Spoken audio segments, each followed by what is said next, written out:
All right, our buddy Brock Huard joins us on the JohnsonRVCenter.com hotline. It's been a while since we've had Brock on this show, but he's been part of our Disrupt the Media family all during football season. And, man, you guys had a blast over there. Oh, yeah, we had a lot of fun. Brock, always so insightful, a lot of West Coast talk, but he was really the first to sell us on the new Alabama head coach, Kalen DeBoer. And obviously, Brock played. He's one of the Washington all-time great quarterbacks, but had a relationship with Kalen DeBoer and that staff. And, Brock, the first time we had you on for your instant reaction to that hire, you said, hey, the good news is all the boys are coming with him. And Scott Huff and Ryan Grubb ended up not coming with him. And so you got Nick Sheridan there and Jamarcus Shepard, and I think that's all you've got from that staff. What are they losing right now with Huff and Grubb not coming along? Yeah, you are losing quite a bit, and not to kind of sugarcoat it or anything. Like, those were substantial losses for Alabama. And I think if I said it right, it was something, or I hope I said something like, you're not ever going to fill Nick Saban's shoes with one guy. That's why one head coach or just one hire was not going to do it. But the trifecta of bringing Kalen and all of that experience with Ryan Grubb and all of that experience with William Inge, I would throw that into the list too, because I think there was an expectation that he would come on the defensive side of the ball. And obviously he goes to a rival up there in Tennessee. So yeah, that's not great, and there's going to be a learning curve. Now, I did work with Sheridan when he was up at Indiana. Obviously, his dad is an esteemed coach as well and knows what he's doing. And there were some good things that he did at Indiana. There were some really rough road and bumps in the road, and ultimately leaving Indiana and getting demoted from Indiana to the tight end coach at Washington. But he's going to have a lot more to work with down there in Tuscaloosa than he ever had in Bloomington, Indiana. I will tell you, we dropped your name a couple of times the other day, like you were the American Express card for us with the coach. So Kalen, how'd that go? It went great, and they are the nicest guys, including Coach DeBoer. And we spent about 40 minutes with him on camera, and then about 30 minutes afterwards with him, looking at pictures in his phone. But I asked him about that. I said, at a point, is it good to have new voices, new blood on a coaching staff? And he talked about that. Can you tell me maybe some of the advantages of bringing in some new voices to a coaching staff?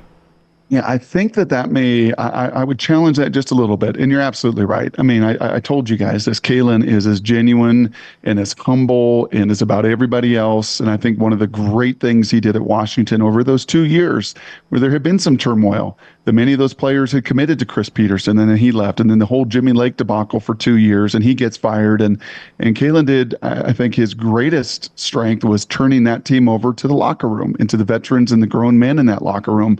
And he never made it about Kalen DeBoer. He made it about the program, and he made it about the players. And I think he will do the same at Alabama. But I would challenge that premise just a little, Jim, in the sense that I think new voice is healthy when you've been at one place for a long time. Right? Like I felt this way about Pete Carroll's message after 14 years in Seattle. Like, yeah, it's just falling on some deaf ears. It's just losing some of that punch. It just needs something. You need a very strong coordinator, or there has to be a new voice come in. So I would challenge, and I would fall back on what I said to you. The best case would have been stability. The best case would have been, Huff and Grubb and Kalen all doing this together, time on task, speed of trust, whatever business terms you want to use, versus, okay, yeah, there is going to be a little new blood. Now, the one caveat, and again, I'm bouncing back and forth and I'm arguing against myself a little bit, is that Sheridan has been there.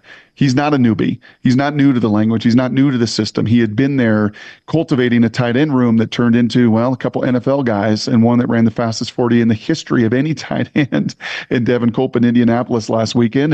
And Sheridan was a part of that growth and development. The quarterback room, we talked about this yesterday. It's kind of fascinating. Dunaway put the over-under at 1.5 guys that will leave after spring and enter the transfer portal, and that sounds about right. I know you're big on Austin Mack. Alabama fans hated losing Julian Sayin, who goes to Ohio State, but Austin Mack is obviously a guy Kalen DeBoer is very comfortable with. Jalen Milroe is going to be the guy, but Austin Mack, do you think he ends up being that number 2 guy? Like, I don't know if you know much about this depth chart, but just knowing the familiarity with that coaching staff and you knowing Austin Mack, ultimately, do you think he's that guy? Have you guys seen him yet, by the way? I know you got to meet Kalen and some of the staff. Have you guys seen told us he's massive with like a 19 size shoe, right? I mean, honestly, if he walked in that room, you'd be like, hold on a second, this is not a quarterback. Like, you guys have seen amazing, talented athletes at Alabama over the years. So that's not going to like surprise you to see a 5-star, 6'6". But as a quarterback, I don't think you've had that, have you? If you had that kind of, I know Tua was a little undersized. I guess Hurts was a tremendously well built dude, but he was like 6'2", and Tua's about 6'1.5", 6'1". And even Jaylen is unbelievably chiseled and sculpted and a great athlete. But you'll see Austin Mack's hands are like Michael Penix's hands. He is 6'6" plus. It feels like when I saw him after the national title game, and even my son, who saw him, was like, golly, how big is he? Just a huge, huge presence to him. So this will be more than likely Jalen Milroe's job. He's going to get every opportunity, but he's going to feel a little bit of the push from a guy that has more familiarity with the terminology and more familiarity with the scheme and the expectation and everything else. So yeah, I would think that Austin Mack would look at that situation, and I don't think he's going to want to transfer again. So I think those are going to be the two you're looking at, and it will be fun to read the headlines down there, and we will all be following it from the Pacific Northwest. All of those headlines of Kalen, all those headlines of spring ball, all those headlines that will, I don't know, be 100-fold compared to the headlines out of Seattle this spring. You've seen Jalen Milroe's game last year, and it got better from the Texas game in his benching to what he put on tape in the SEC championship game. Probably didn't look his best against Michigan, a great defense. What are some things you think he does well, Jalen Milroe, in what Kalen DeBoer will want him to do? And what is one thing you think he's got to get better at in a Kalen DeBoer offense? Yeah, I mean, the number one thing he's going to have to do is process. That was a hard Rose Bowl to watch. And while Michigan hammered Michael Penix and hit him and bruised him and battered him, it was because Michael had to throw it 51 times in that game and took a beating, but he was not sacked over and over and over and over as Milroe was in that first half, where he just was seeing, I don't want to say seeing ghosts. I mean, he just wasn't seeing it. He wasn't processing it. And that's where I thought Nick and Tommy did a great job of simplifying it, get back to our run game, get back to our QB run.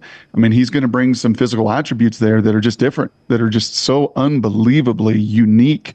And I think a Sheridan and a Kalen DeBoer will have some pretty fun clay to mold in that way. Like, wow, look at what we're able to do with him. But he's going to have to process.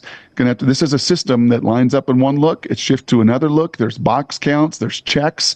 It's going to be a little bit at the fire hose, I think, in the spring of, whoa, this is a lot for me here to handle. And again, where an Austin Mack should, with a year under his belt, have a lot of experience right out the gate to be able to do and handle a lot of, as I said, the checks and the shifting and the motion and the movement.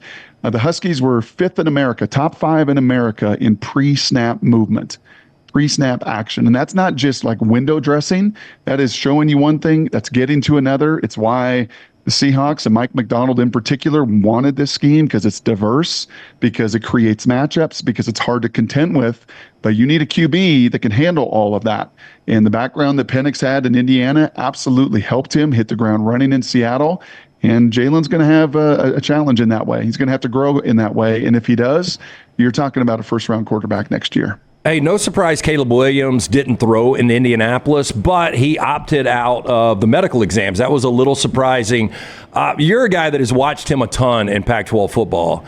And it's become a little polarizing. I think most people think Bears stick and they take Caleb Williams, but there are other people, and we see it all the time in our chat room, that believe Caleb Williams is going to be a bust. This is maybe the most difficult evaluation in all of sport, is a quarterback that was elite in college going to the NFL, and can they be a franchise guy? You've seen enough of this guy. What do you think of Caleb Williams at the next level, and is he ultimately the number one overall guy with the Bears?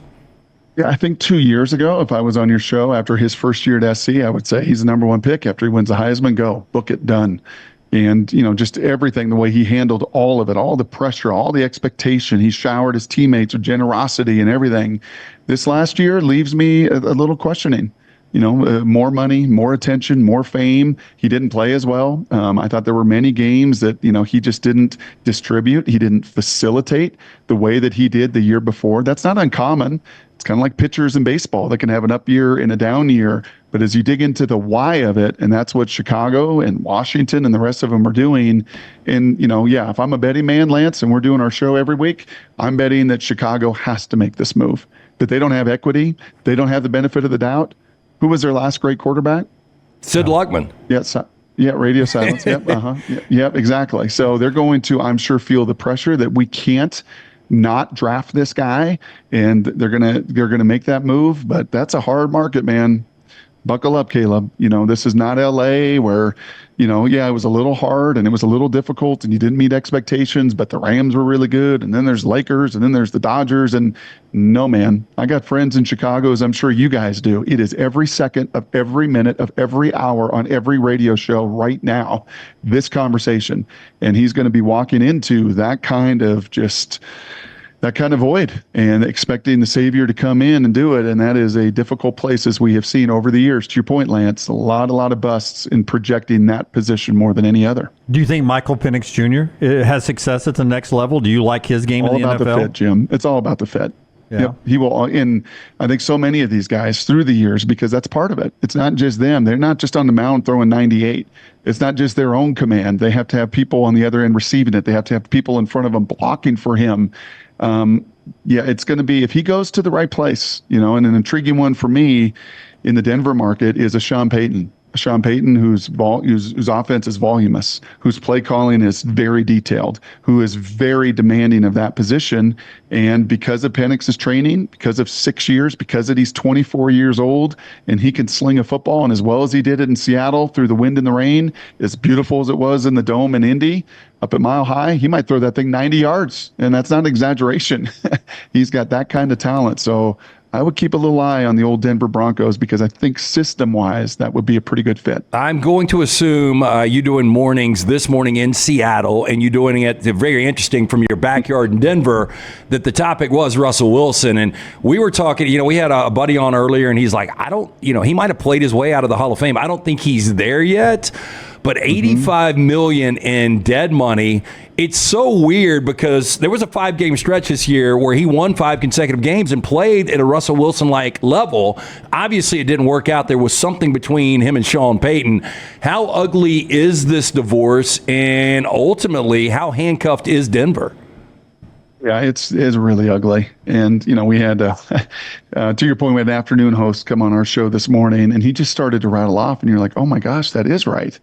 He did show up on the first day of training camp 2 years ago to the Broncos wearing his own jersey. Oh, that is right. He was selling his own new marketing material after a 4-game losing streak. Oh, that is right. He was doing high knees on the plane on the way to, all of these things that you just add up. And it's like, oh my gosh, Russ, what were you thinking? And, it will be 2 years to the day on Friday that trade went down. That was a shock to so many. That was heralded in Denver kind of as, that religious, that Messiah that was coming to save the Broncos after Flacco and all these, Porter Bridgewater and Keenum and all these guys that they had been through. Here he comes. And they were overjoyed and ecstatic. In fact, I remember that day so specifically because I was going in for my colonoscopy and I came out of it. And even the nurses in the hospital were like, oh, Russell Wilson's arrived. Bronco country is a real thing. I mean, it is as close to the SEC fervor and fandom as you're going to find in the NFL. And yeah, man, it has just been, I could not imagine if I had to write in a time capsule that day 2 years ago, what's going to happen with Russell? Could not imagine that his name would be attached to the worst trade in the history of the NFL. And there's not even a debate. So you spent a lot of time in Missoula. Your girls, they actually play basketball for the Grizz. You've been to Bozeman, though. One of our listeners wanted me to ask you, have you ever hiked to the M at Montana State?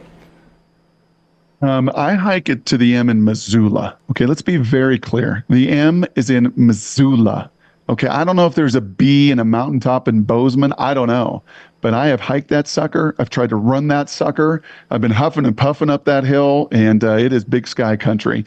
I will say, in full disclosure, though, because that's what we do, we're pretty honest, Lance, is you and I have gotten to know each other so well. Bozeman's beautiful, man. It is awesome. If I had to buy real estate in one of the two, it would be in Bozeman, because that place is gorgeous. Okay, on all these hikes, we had bear attacks on the show earlier. Do you know what you're supposed to do from brown bear to black bear? There is a strategy with a black bear and a brown bear.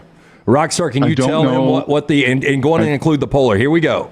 Oh, it was brown bear, black bear, fight back. brown, black fight back, Yep. brown lie down, and white good night. Yeah. Yeah, I think that's fair. Yeah. That black bear, they just eat berries and everything else. So you could find a weak, timid bear that you just punch right in the nose and you'd have a chance. That brown bear that's in the grizzly vein, no chance. Those things eat everything and they are monsters. And then the polar bear, people don't know how vicious that sucker is. So no, I know my bear stuff. I know that my Macy too forgot to take her bear spray out of her backpack there on one of their road trips and nearly got handcuffed.